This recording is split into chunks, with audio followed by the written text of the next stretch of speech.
it's time for some empowerment, an empowering session that's going to happen right here on stage. I have been waiting for this session ever since I've arrived. I have been looking at this little girl ever since I've arrived, and I've seen her.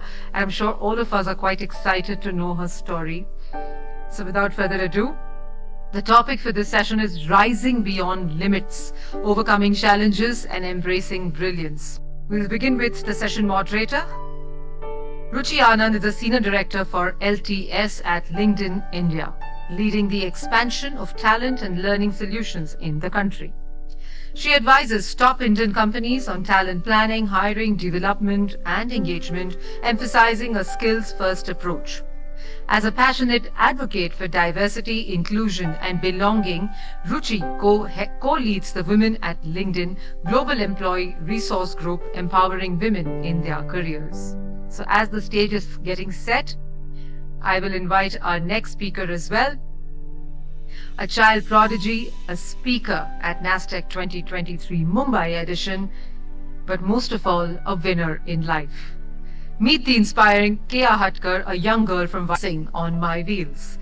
Her book's success shines even brighter, having become a bestseller in BRILLIANCE National Bestsellers League among 1 lakh entries. Kudos to her brave mother who has tirelessly crowdfunded her treatment for the last 2 years. Let's have a huge round of applause, ladies and gentlemen, as I invite Keya on stage and our session moderator, Miss Ruchi Anand, please. Over to you, Ruchi.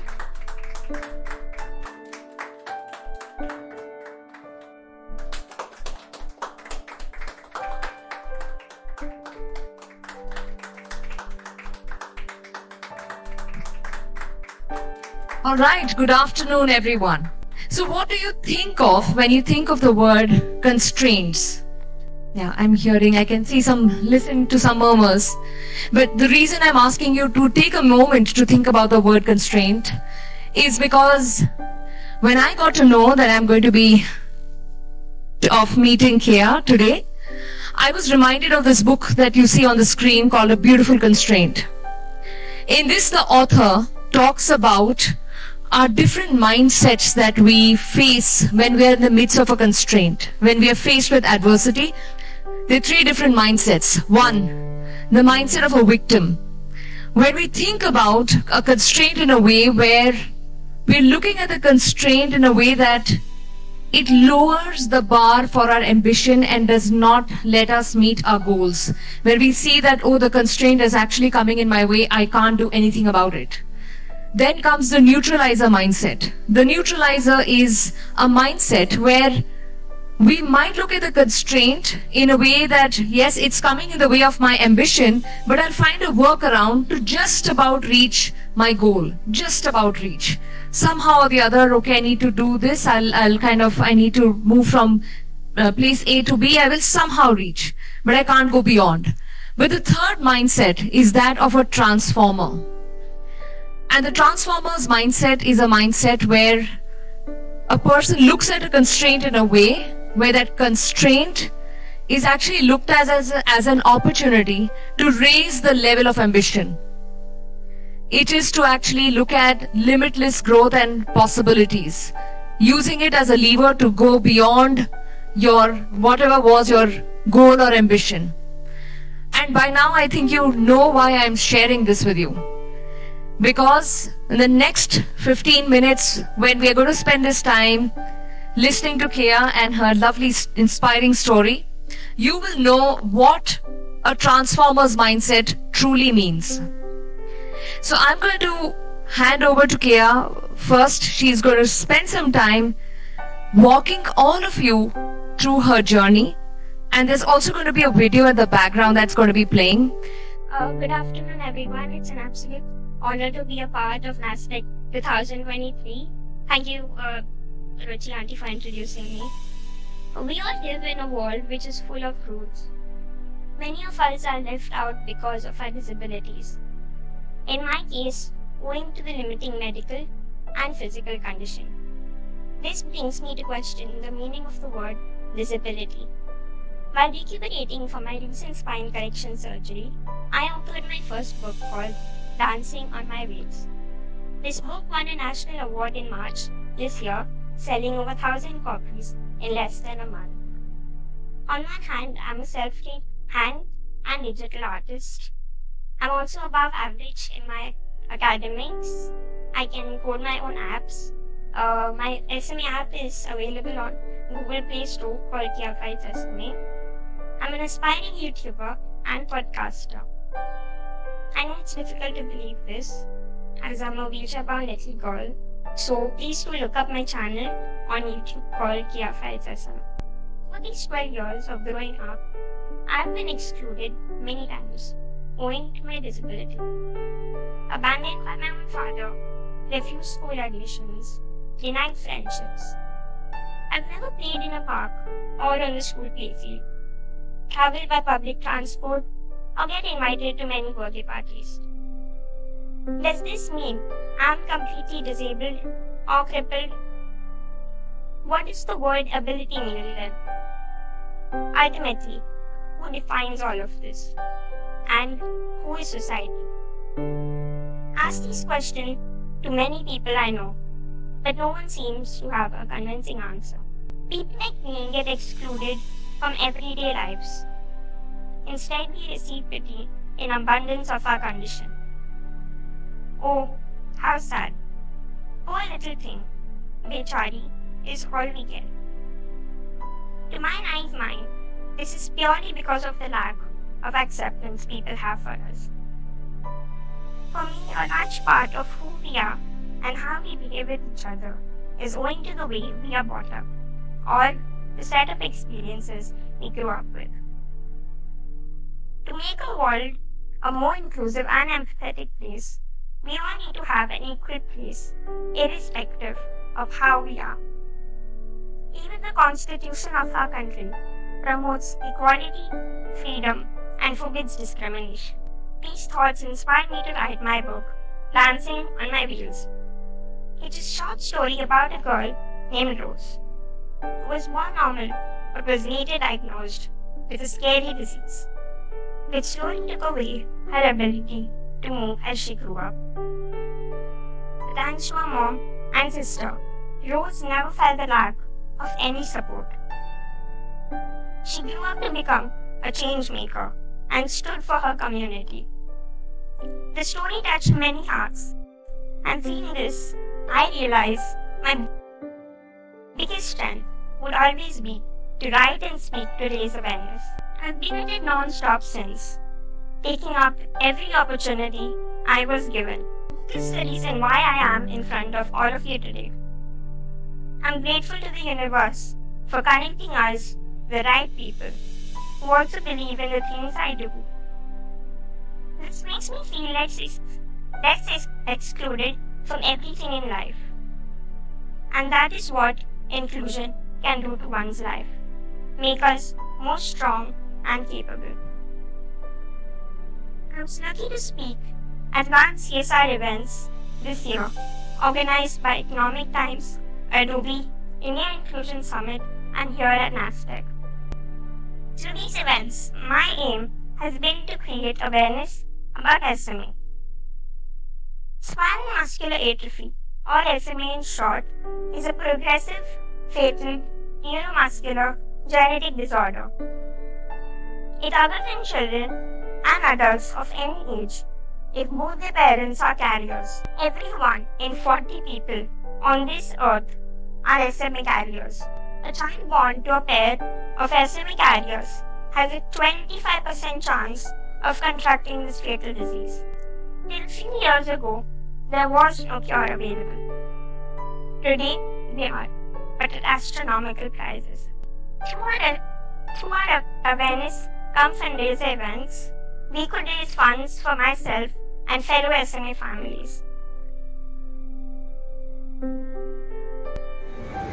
Today, I represent the voice of all the SMA warriors in our country who are gradually losing their battle with this disease. Let's unite for this cause, because I believe I am possible. Do you? My SMA treatment costs 80 lakhs. Imagine how hard it must be for my mom to fund this amount being a full-time caregiver without a job. Government and insurance companies both do not support us in any way. Not much is being done to spread awareness either. When cure is so expensive, prevention has to be the key.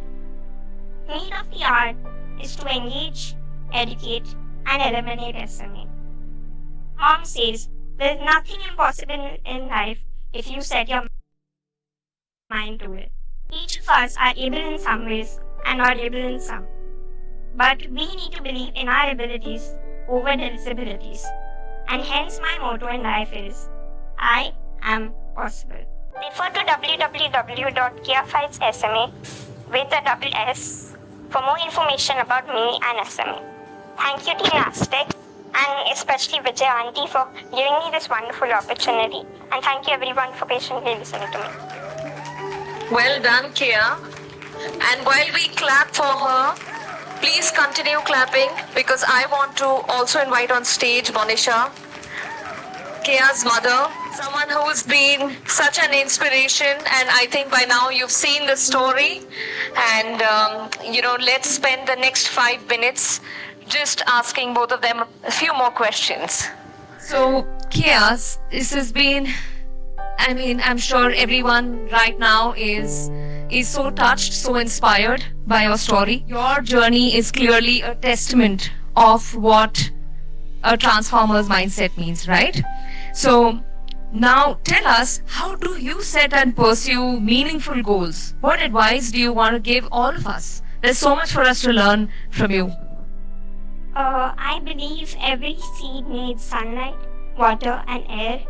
Likewise, every child needs love, education and support to grow and flourish. Everyone is born or grows up with some disability, could be mental or physical, but we all need to focus on our abilities over disabilities.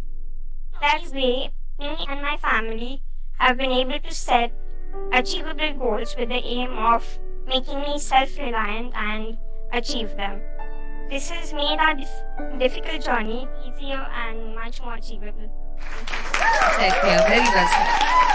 And with that, let me ask your mom some questions. In fact, let me take a few minutes to introduce Monisha. Yes, I've introduced you as Keya's mom, but she's also, if you see her LinkedIn profile, she calls herself, of course, a mom first, disability rights activist, SME awareness concierge, change maker. But what's also most important, that she has had a flourishing career as an architect and a real estate professional for over 2 decades, worked with organizations. I think her last assignment was as VP in CoWorks. She's worked with JLL, Reliance, Regis, many organizations. Now, walk us through your journey as a parent, and also, since I also have introduced you in your avatar as an employee, for all the employers out here, I think it's important to actually share your perspective of what does it mean to be an employee, having, taking care of a child while you're going through this journey, and what is the role of employers, do you think, is important in this journey? Thank you, Ruchi, for actually bringing me on stage, because nowadays I'm just known as Keya's mom and I sit there and I listen to her speak. But good evening, actually. Good evening, everyone, and thank you for giving Keya this wonderful applause. I'm a small town girl, Ruchi. Okay, I grew up in a place like Vijaya, and during my growing up years, like how any other individual would grow up from a small town, the ambition was to get financially independent, study hard, have a career. That brought me to Bombay about 2 decades back, almost over 2 decades back. And, when I came here, just like everybody else goes about, establishing their career, and I went through the same route. Okay, there was no awareness that, you have to do this and you have to be aware of that.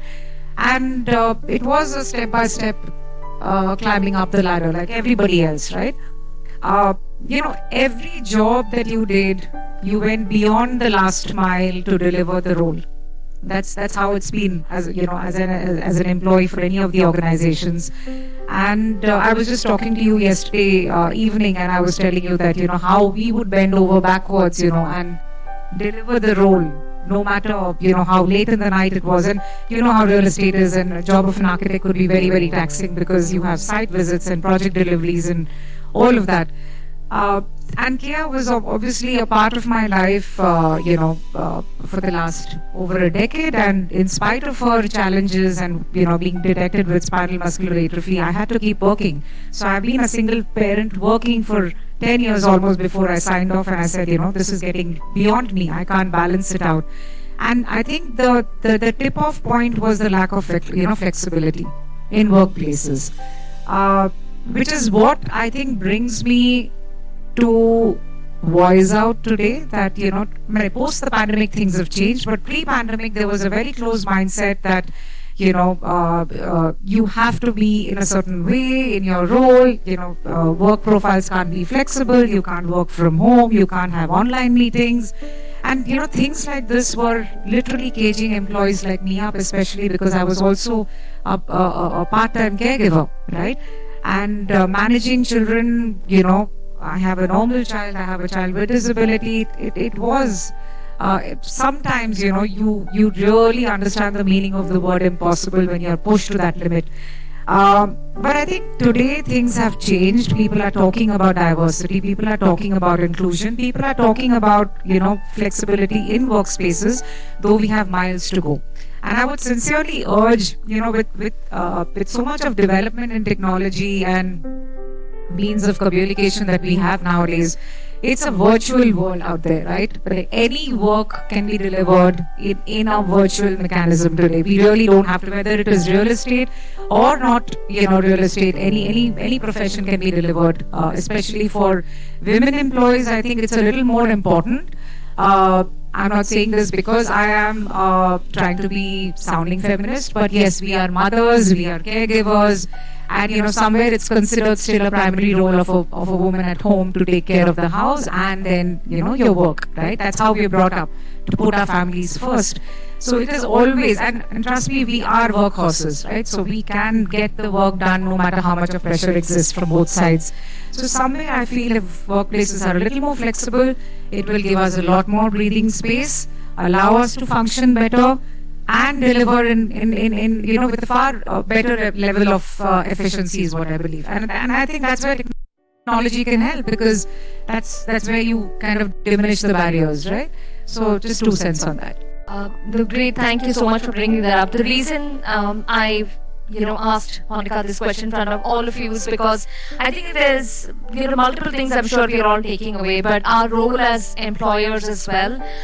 While I think a lot of organizations today have employee resource groups and programs, even when they're hiring people with disability, but also thinking about employees where they have children with disability and thinking about what's the space that you can create for them to be able to still thrive and be able to manage work as well as manage their own self, because the role of caregivers we know is so critical.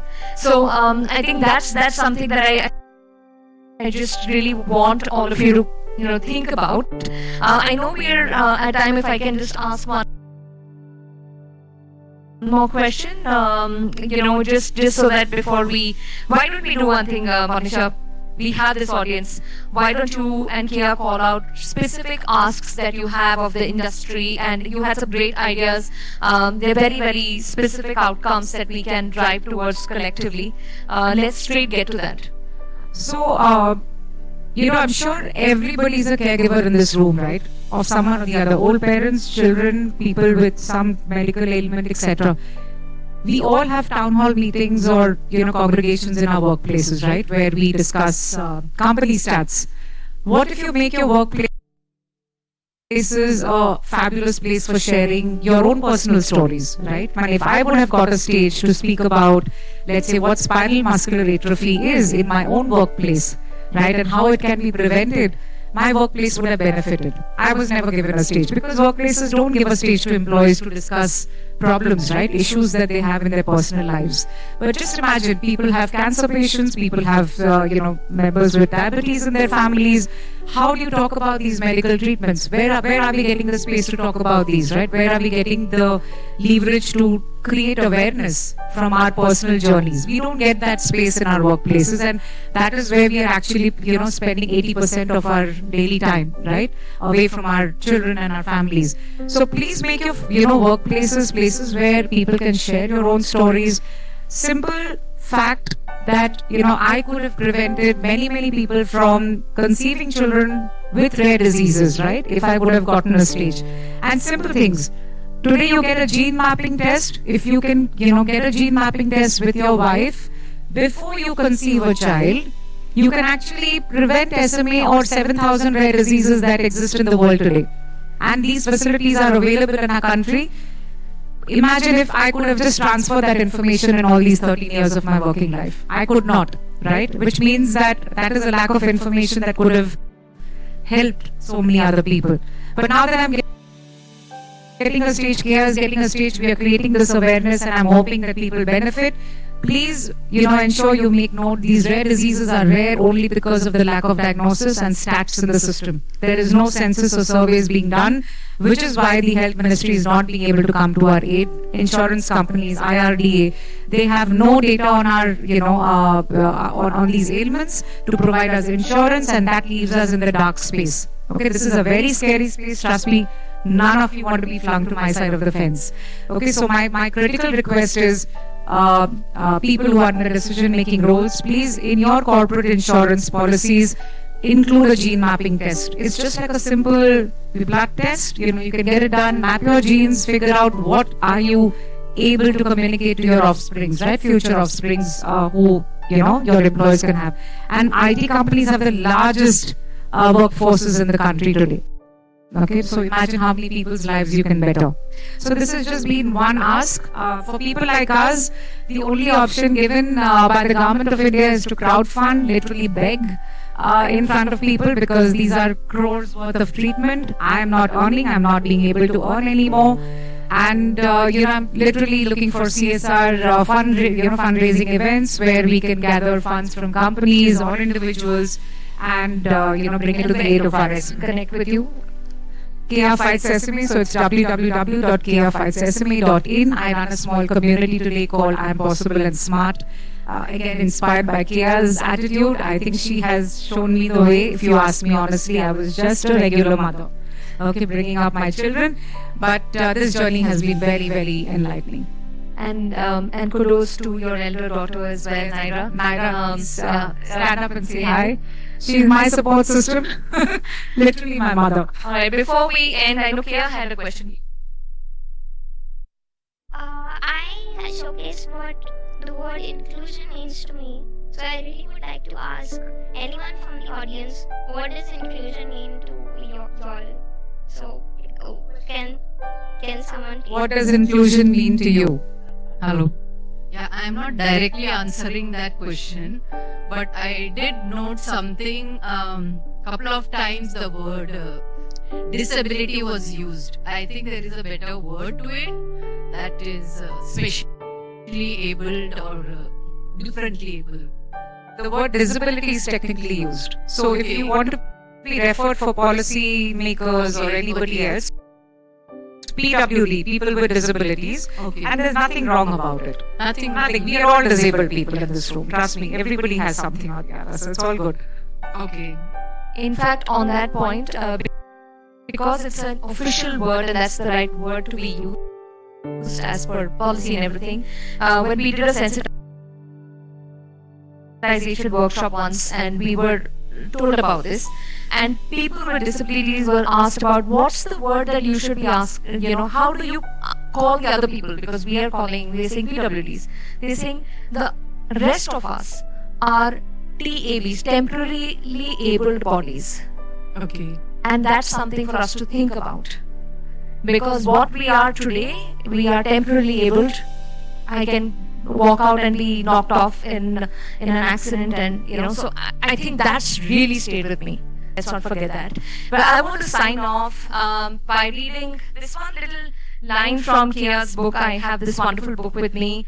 It's actually a book capturing the aspirations and joy of a little girl who is born with limitations but wants to live a limitless life. So here's to Keya and her limitless life, limitless possibilities, to her many talents and to a lot of growth and happiness and success to Keya and her family, her sister, her mother, and her entire support system. So thank you everyone.